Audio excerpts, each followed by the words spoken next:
Welcome to Pindar Poetry. We hope you learned something new.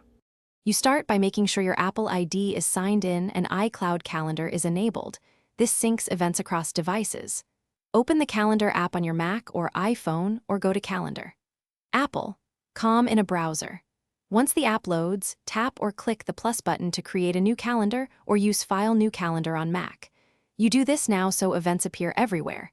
It prevents duplicate entries and keeps time zones consistent. You now create specific calendars for different roles so organization is effortless. After adding a new calendar, pick a clear name and color to visually separate entries. This helps when scanning schedules quickly. Once done, adjust default alert times and enable time zone support to avoid confusion when traveling. Make shared calendars for families or teams and set permissions. That way, collaborators can add events and you maintain control over who edits each calendar. You finish by adding events with title, time, location, and an alert. Use travel time and attachments for context. Invite guests and set availability to busy or free so others see your status. Once invitations are sent, track RSVP from the event detail.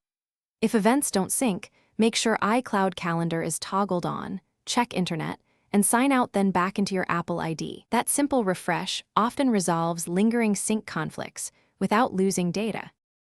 Thanks for watching. Consider subscribing if we helped you.